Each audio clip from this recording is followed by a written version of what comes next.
Pardon me? Yes. I'm very versatile.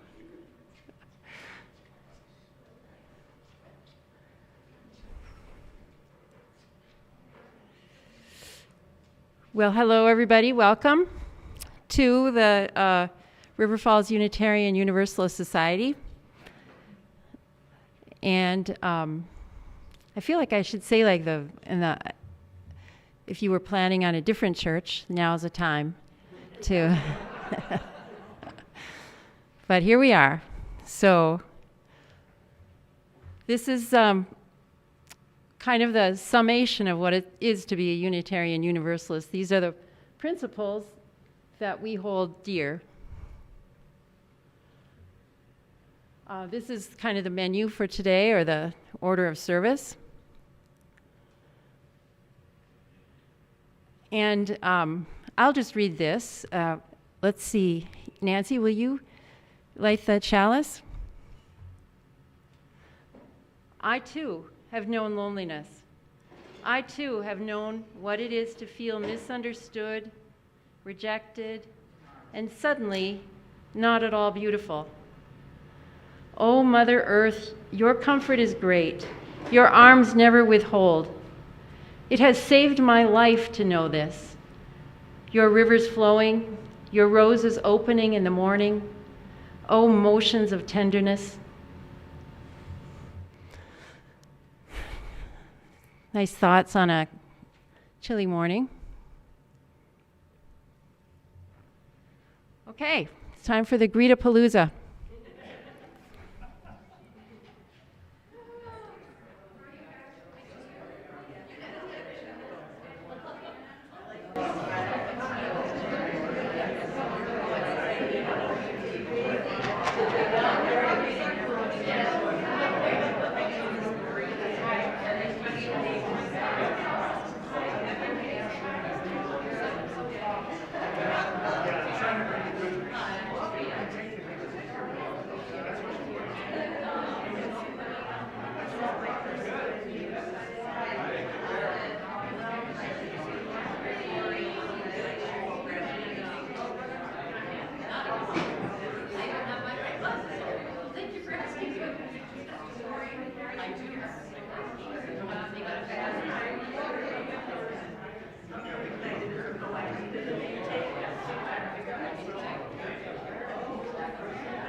Okay, it's time for joys and concerns.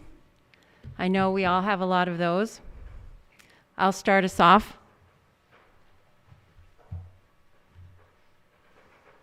I think I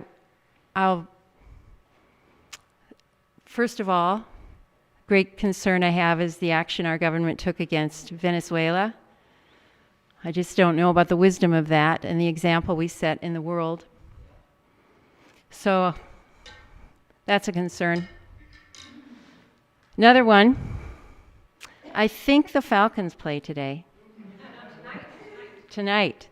And we all know Colin is going to be there. And, oh, wow. So, go Falcons.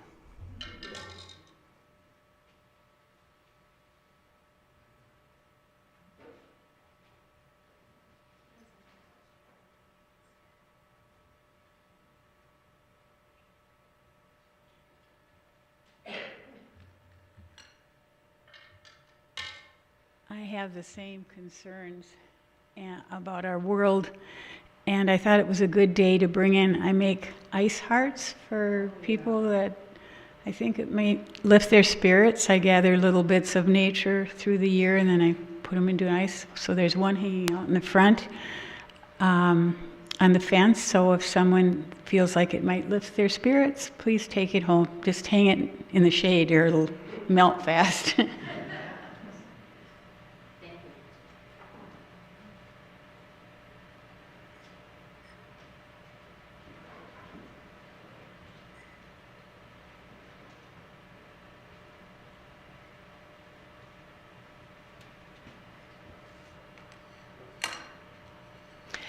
Following up a little bit on what Maureen said, and also Suzanne, it seems like the problems in our society, a lot of them stem from the idea that we actually own something.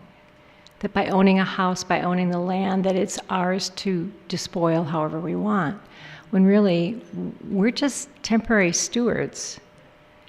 And we need to remind our government of that fact also, that they are people that we've entrusted to be good stewards, and when they stray and don't follow those kinds of principles, then, well, hey, we have power.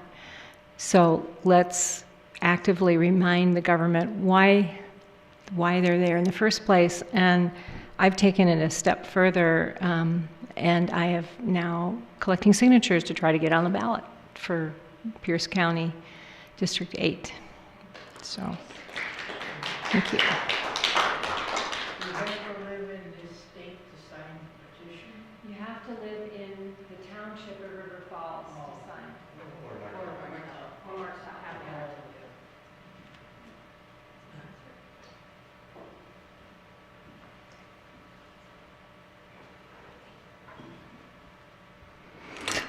Here's the big rock for all the unspoken joys and concerns. I should put in another rock for my concern that I'm going to break that thing.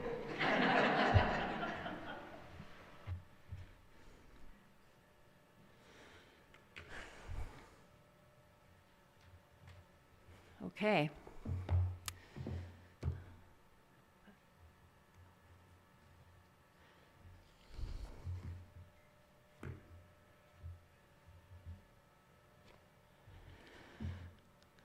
I'm really promising a lot.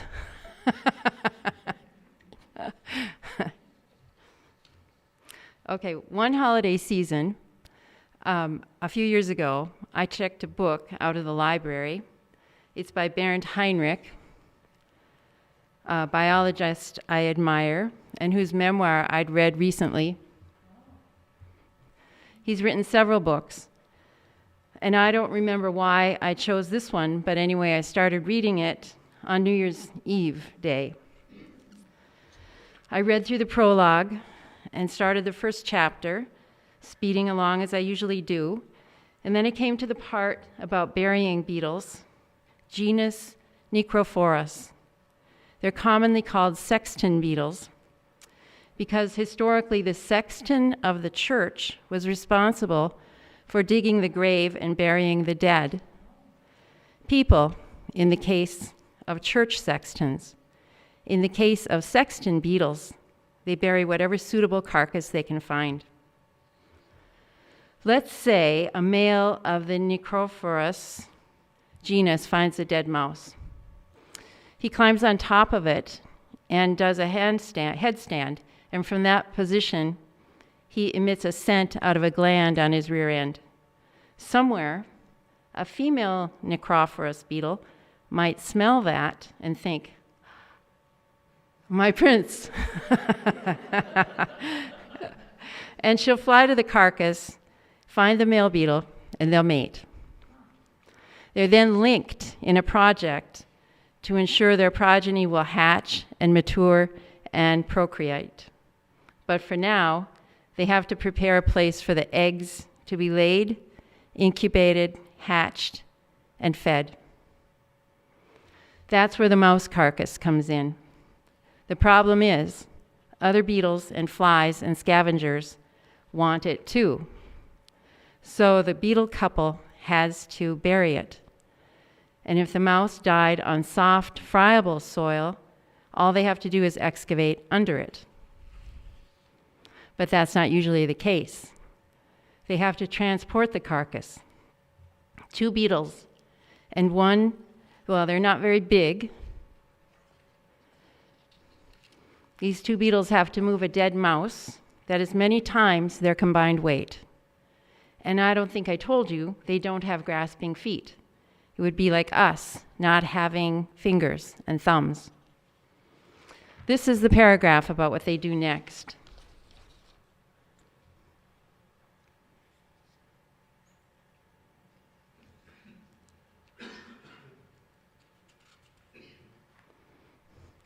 The pair transport a carcass by crawling underneath it and lying on their backs with their feet up, walking on the carcass rather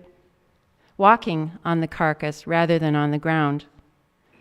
As long as the beetles can partially lift the mouse while their backs stay pressed to the ground, the carcass moves forward.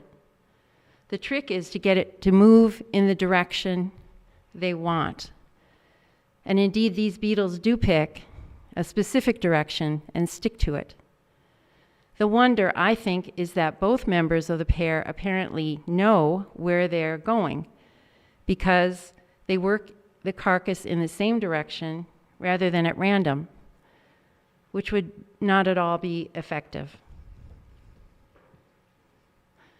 For some reason, I read that paragraph and was so deeply affected, so moved by the idea of lying on my back and lifting something heavy and moving it.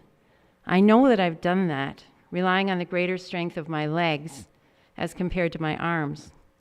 But the idea of beetles knowing to do this and being able to move a body much heavier than they are in a purposeful direction, this took my breath away for a while. We were supposed to go to a New Year's Eve party that evening, and I just could not go. I had to sit and think about these beetles and read more about them. Sorry, Prescott, Juliet. Once the beetles have the carcass in a good place for them to dig a hole, they excavate the soil under it and push the dirt out until there's a pit or grave for the body. Bernd Heinrich describes it as the body folding up and gradually falling downward into the hole. They bury it a few inches deep and then roll it into a ball, remove its hair, and they spray from their anuses an antibiotic secretion that kills bacteria and fungi that would cause it to rot before they've put it to their own purposes. In Heinrich's words, the female then lays eggs in soil nearby. The larvae hatch in several days, crawl to the carcass, and settle into a depression at the top. Both parents feed the larvae regurgitated food taken from the carcass until the larvae are able to burrow through the skin and into the softening meat. Soon after that, apparently, the male crawls back up into the light and finds another carcass to start the whole process over again with a different mate. The female stays with the larvae a while longer.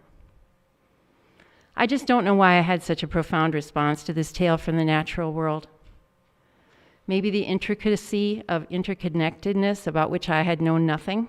It's a puzzle. But a couple of years later, I was fighting the Japanese beetles on my grapevines in the yard of the house we lived in then. I'd go out every day to pick them off the leaves, and I put the shiny insects into a large yogurt container half filled with soapy water. I was too lazy to refill the container every time, so I'd work for a while when I could, then put the container on the trellis and go off to do my other tasks and come back to pick more beetles the next day. This went on until I had quite a good number of dead beetles in the container, and it didn't smell good. I went one morning to get busy with eliminating Japanese beetles, and I found this insect on the trellis near the yogurt container. I didn't know what it was, but it was larger than the Japanese beetles, and I thought maybe it was there to help me kill them. But something niggled in my brain, and I thought, sexton beetle. So I Googled that, and indeed that's what it was. A visitor from the genus Necrophorus, right in my own yard. I realized it had been drawn there by the smell of the dead bugs in the yogurt container, and it must have been puzzled at the situation which had seemed from a distance to be so promising. I took another picture, this one closer up, and I saw these little bumps on it. I felt sorry for the beetle, having parasites. But then I learned from our sometimes excellent friend, the internet, that these are mites. They use the beetle as transportation. They take nothing from the beetle, just ride along when it heads off to find a dead carcass. So they benefit from the beetle. But why would a beetle allow the mites to ride along if the mites were going to compete with them for bits of the carcass? Well, turns out the mites don't compete with the beetle for bits of the carcass. The mites eat the eggs of the flies who are drawn to the carcass and lay their eggs on it. So by reducing or eliminating the competition the beetles would otherwise have had to deal with, the mites benefit the beetles. I think this thought so often. The world is too good for us.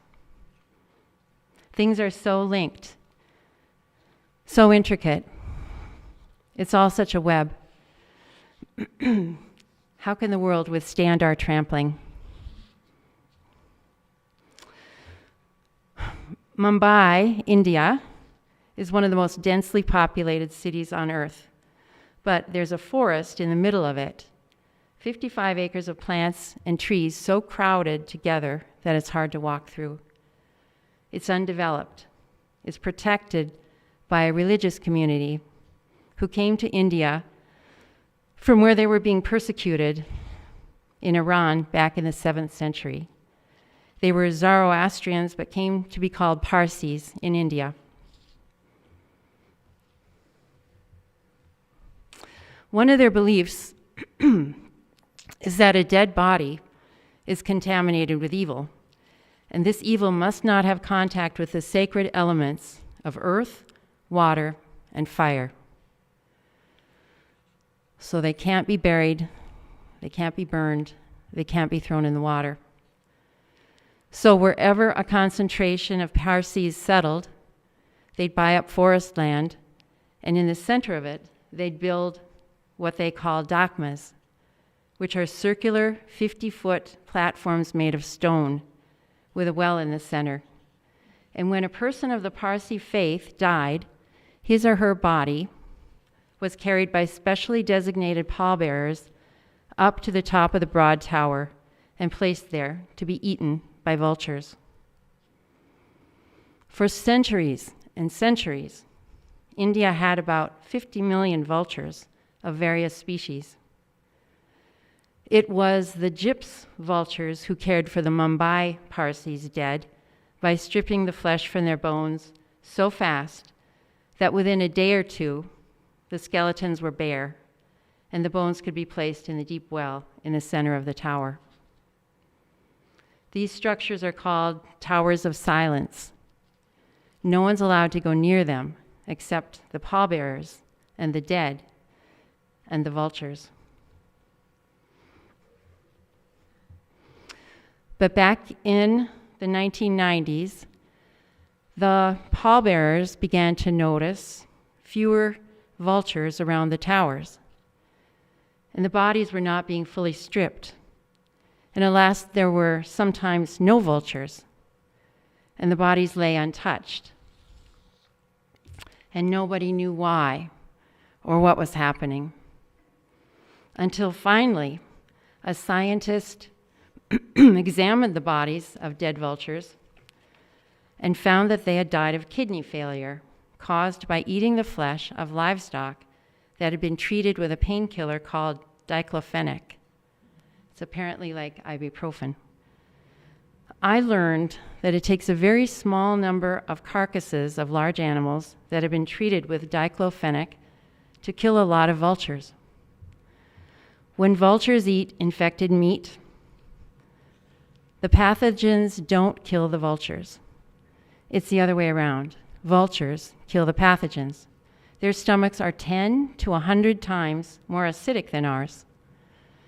Without vultures to dispose of dead animals, disease spreads more readily. Water becomes contaminated. Wild dogs and rats have been thriving without the vultures, and now rabies is more prevalent. It's estimated that between 2000 and 2005, an additional 500,000 people died because there were no vultures. Diclofenac is now prohibited for livestock in India, and an alternative that doesn't harm vultures is available. But you can't go from 40 or 50 million of something down to a few thousand and ramp up very fast.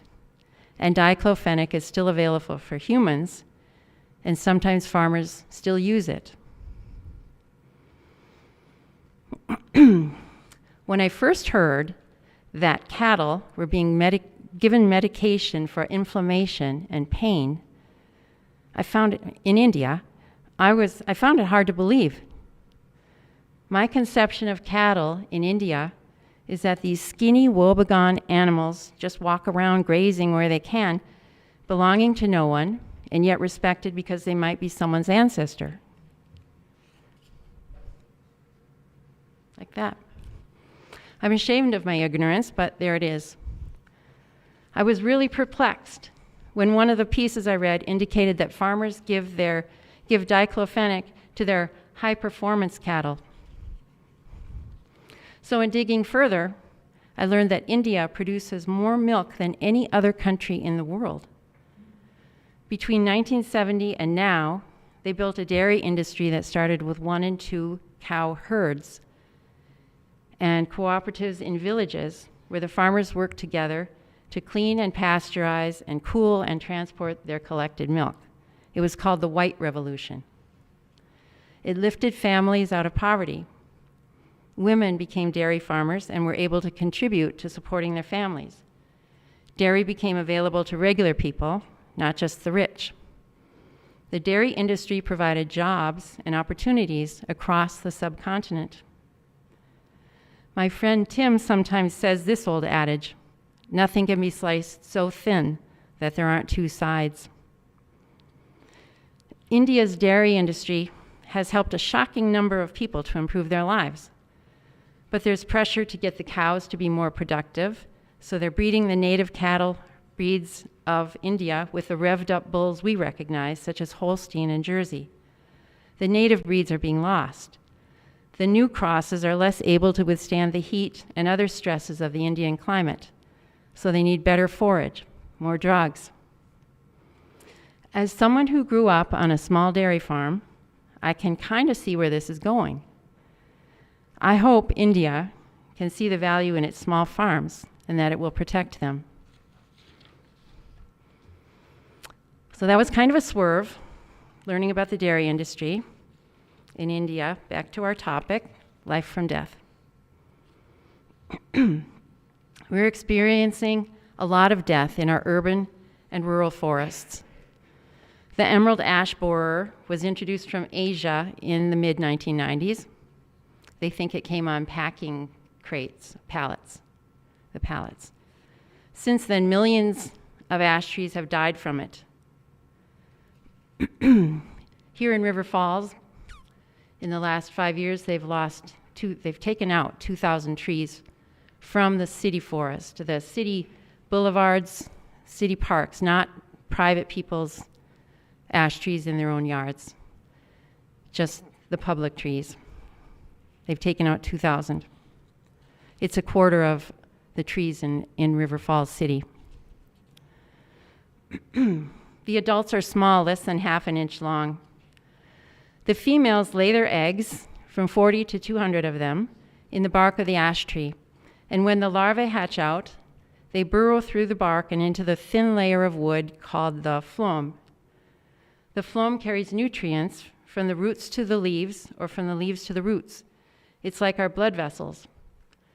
And the larvae chew it, making interesting-looking trails under the bark of the ash tree. Eventually, in a short time, there are enough trails that the phloem is no longer able to do its job, and nutrients can't be passed to whatever part of the tree needs them.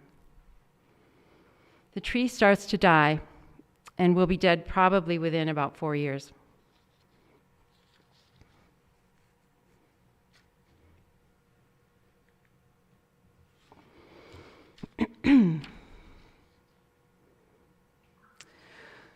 When a tree dies, it continues to give. More than a third of the bird species in a forest depend on standing dead trees for food or for nesting places. The woodlots I pass through on my walks and snowshoes are still full of ash trees, but the trees are blonded. That is, the woodpeckers have knocked the bark flakes off the branches and the trunks to find the beetles beneath. The bark isn't yet compromised, and the trees aren't dead yet, but it won't take long. The ash borer larvae don't just make intricate trails in the phloem. They introduce or make it possible for fungi to get in under the protective bark of the tree. And once it's inside the tree, the fungus accounts for most of the decomposition of wood. And weakened wood is very attractive to woodpeckers as they search for beetles and grubs, and as they hammer out spaces for their nests. Fungi growing under the bark weakens it, and it slips off. The weakened wood is exposed to the elements and becomes weaker. Oops, go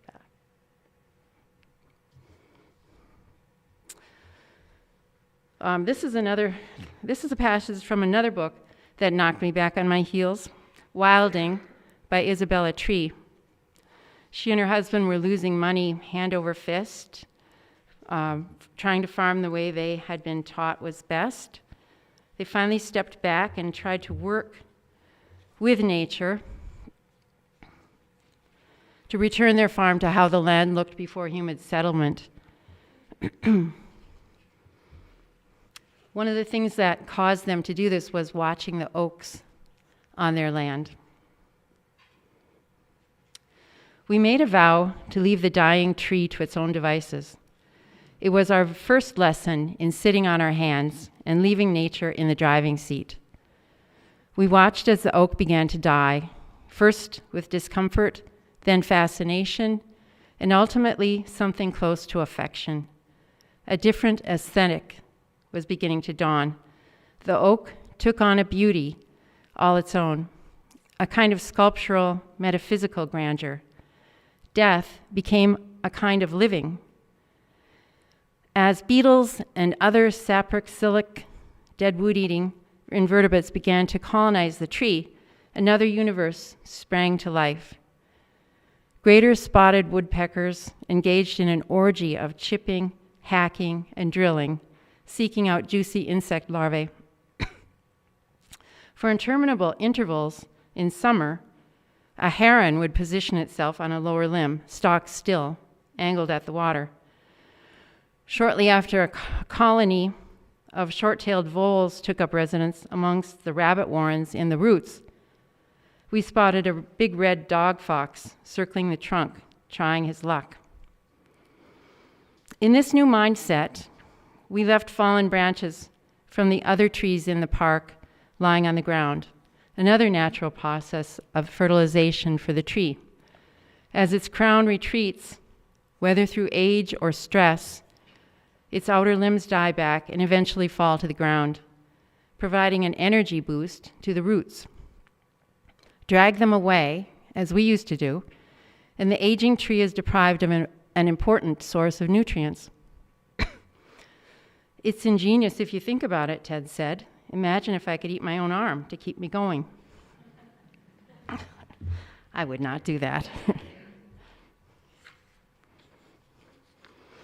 When the tree falls, it creates another ecosystem. Oops, back up. There's moisture near the ground, and it's warmer. The bacteria and fungi profit from this and make the wood softer. Moss grows over the log, holding rainwater when it falls, and also seeds. Sometimes you can see a tree sprouting up from a decaying log. A seed found a purchase and is taking advantage of the nutrients in the wood and probably from the gap left in the canopy when the tree fell, letting in more light. There's a study going on in Oregon right now. It's designed to last for 200 years. They're studying rotting logs in the Cascade Mountains. They found so far that rotting logs feed the nutrient cycle by releasing nitrogen, which is necessary to the growth of plants. We know that. But they've also learned that the decay process extracts nitrogen in gas form from the air and makes it available for organisms to turn into protein. And they found that the group of fungi that break down wood can't break down lignin, which is an important part of wood, so they leave it behind, and it becomes an important structural material that builds soil. As a descendant of many generations of farmers on both sides, my parents both sides, the daughter of a farmer, having farmed myself, now our son farms, I like the idea of soil as both the end point and the beginning of existence on Earth. It makes sense to me that we're recycled and used again in countless different formulations. The cemetery in my town allows green burials, and I imagine that's where I'll end up. It's nice to know I'll have a lot of help from the insect and microbiological and fungal community as I dissolve into the next iteration. But my parents, my friends, my pets, the individuals I have loved and who have died, knowing that they have become a part of the natural way of things is just not enough for me. Even our beloved friend Jay, who in death gave life to others through his organs, it's not enough. I miss him. These people and animals in my life were more than their ingredients. Even if all the molecules from my mother's body could be rearranged into a flowering crab, the sort of tree she really loved, and the sight of which always brings her to mind, I'd still miss her standing beside me and saying, "Look at that, breaking its heart to bloom." And I think maybe that as important to the circle of life in the recycling of nutrients from our bodies, the ideas and thoughts and examples, I think maybe that is as important to the circle of life as the recycling of nutrients from our bodies. The ideas and thoughts and examples and results of our efforts to make this a better place. When my daughter was very small, I must have told her, or someone told her, about the Christian idea regarding life after death. We buried some bird or something one day just to get it off the lawn, and she asked me if it would go up to heaven. I told her that the part of us that thinks is what goes up to heaven, not our body. About a week later, she came back and asked me this: "Mom, up in heaven, where do they keep all those heads?" So I don't remember my answer, but I love the idea of racks and racks of heads up on a cloud, all of them busily thinking. The thing is, we know what happens to our physical bodies if we allow nature to have its way. We don't know what happens to the part of us that thinks, our consciousness.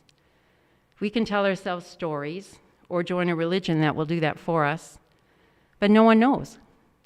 All we have is the knowledge that what we do every day in our lives can impact, good or bad, can have an impact, good or bad, on other people and animals and the earth in general. We have only to consider the effects that Trygve, Jens, Jay, and Paula had on this congregation and our resulting ability to continue their good work in this world. I don't know if they live on another plane. No one still living can know that. But a sexton beetle on my grape trellis doesn't know it plays such an important role in recycling nutrients back into the natural system to keep life possible. It just does the work. For all our dreams, wishes, hopes, stories, gut feelings, intuition, we should just do our work and trust in this beautiful world enough to give it our best. We've seen that nothing is wasted. Why should it be different with our ideas? I know I said I often think the world is too good for us. Our work is to live in such a way as to make that untrue.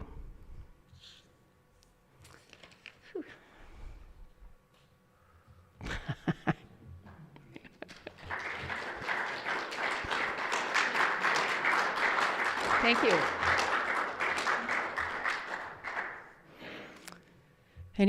Any questions?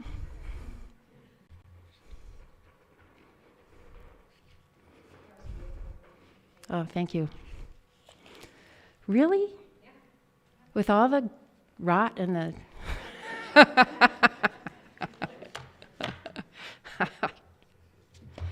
I tell you, I was reading it over and I was thinking, I'm not sure people aren't going to be rushing to the bathroom to throw up.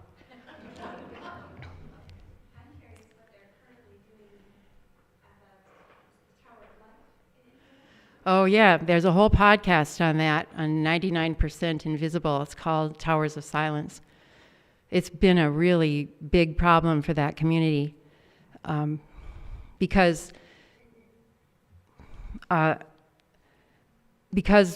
open space there as here is at such a premium. That's a rich neighborhood, and a lot of high-rises have sprung up around it, and they can look down on the platforms, and what they're seeing is not skeletons being cleaned up, but bodies rotting. And so they tried a lot of different things. They tried solar cookers. They've tried a lot of things. That's not the only place where Parsis live. Other places they've given up and they cremate bodies. But yeah, it's a fascinating podcast. I highly recommend it. What was it called? Towers of Silence, and it's in the 99% Invisible podcast. Anyone else? What's the name of the place where you can take your body and have decomposed? You live so close to it. The one in your neighborhood. Yeah. They do green burials because when they were asked, they thought about it and they thought, all these people here were buried in boxes. It was all green burials because it's a pioneer cemetery.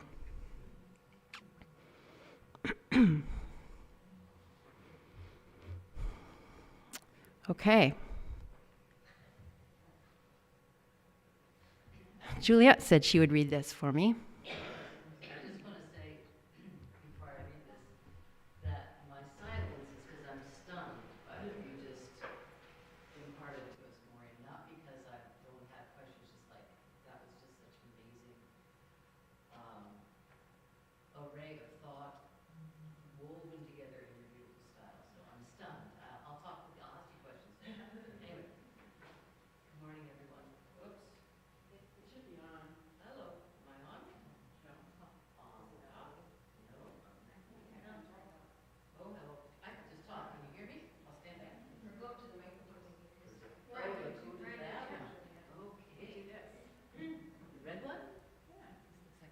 cherry. I won't touch it because, there we go. Ooh, now you get to see my backside so I can read this. Okay. By Mary Oliver. The Other Kingdoms. Consider the other kingdoms. The trees, for example, with their mellow-sounding titles, oak, aspen, willow. Or the snow, for which the peoples of the north have dozens of words to describe its different arrivals.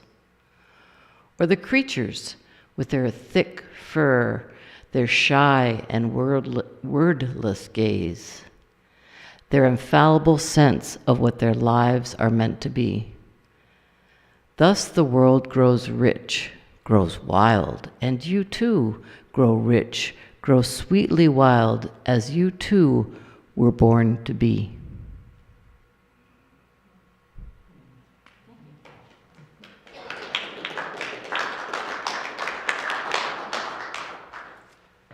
Oh, Mary Oliver.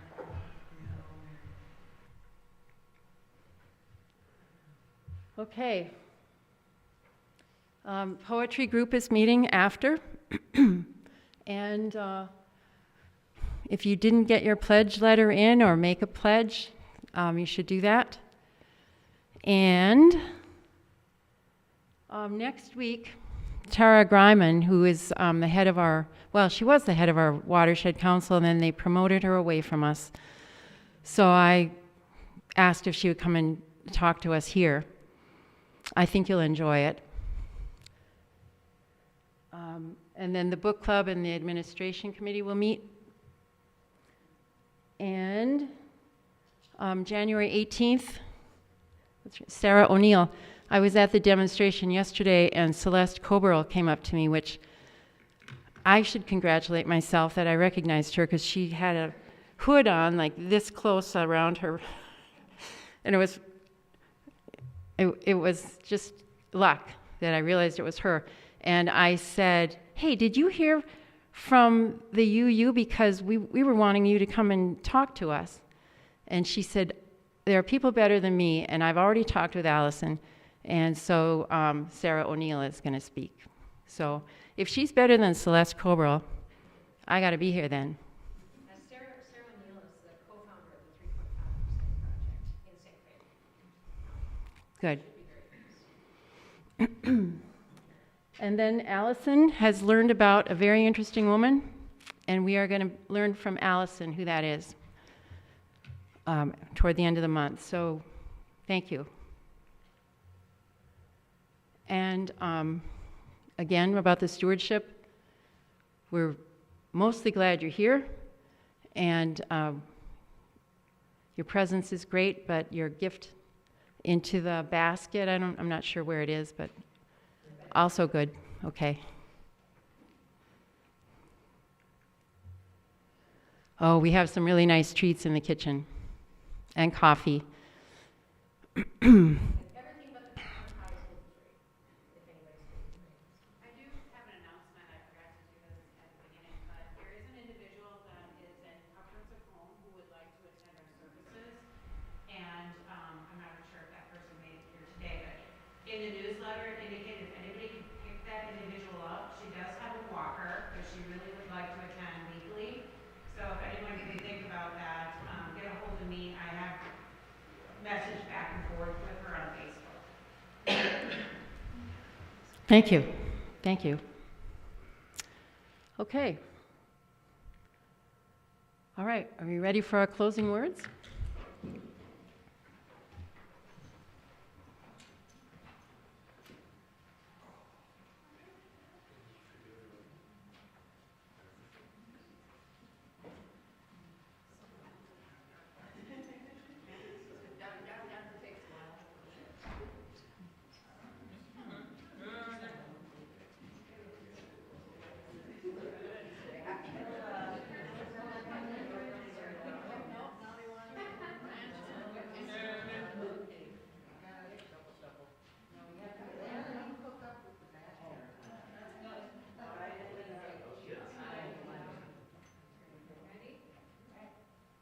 Go out into the world in peace. Have courage. Question all things. Hold on to what is good. Return to no person evil for evil. Strengthen the faint-hearted. Support the weak. Help the suffering.